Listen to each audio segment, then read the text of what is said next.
Hi everyone, today we're going to solve problem 2.44 of Griffith's Introduction to Electrodynamics.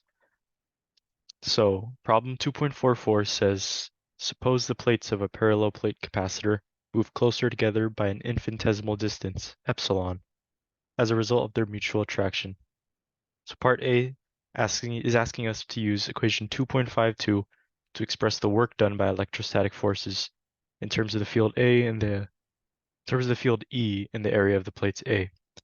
And so equation 2.52 is given to us, and it's the pressure is equal to epsilon naught, the permittivity of free space, over 2 multiplied by the electric field squared. This is the electrostatic pressure.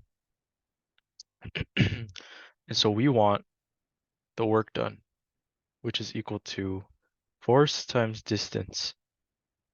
And then, so we need to find, we have the distance is epsilon. We just need the force. And so we have the given pressure. So we need to find a relationship between the pressure and the force. And we know that pressure is equal to the force over the area.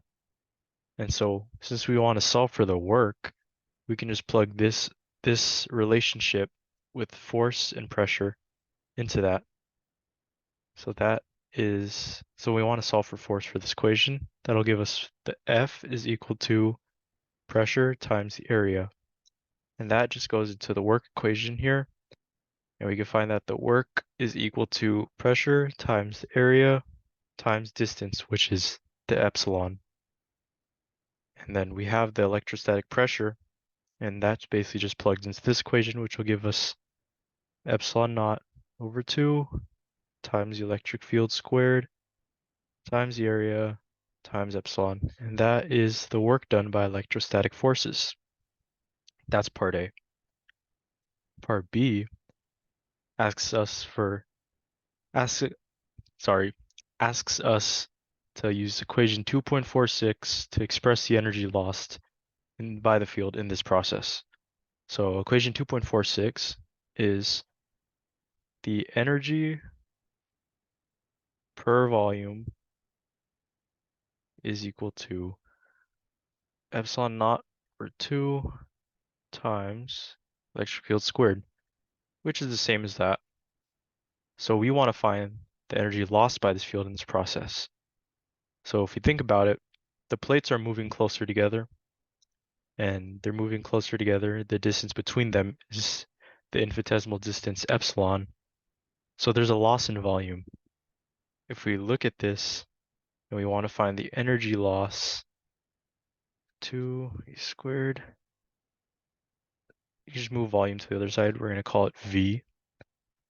So there's going to be a loss in volume when we use since the infinitesimal distance epsilon is getting smaller because the plates are getting closer together.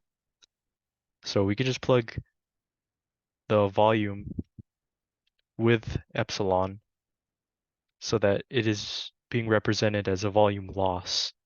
And volume loss will provide us the energy loss. So we just need to get the volume in terms of epsilon, and we know that volume is basically just area times epsilon, because volume SI units meters cubed, area is meters squared. Epsilon is a distance, so it's just meters. So that will give us meters cubed is equal to meters cubed. So it all makes sense right here mathematically. So to find the energy lost, that will be equal to, so we're going to plug this equation right here into here, and that'll give us epsilon naught over 2 times the electric field squared times the area times epsilon. And that is the energy lost in this process. And as you could see, these are equal. So we can conclude that the work is equal to the energy lost in this process And it's a good example of conservation of energy, because as the plates are getting closer together, there's work being done. And where's that work energy coming from? Well, it's coming from the energy lost of the electric field between the plates. So that's a good example of conservation of energy in this process.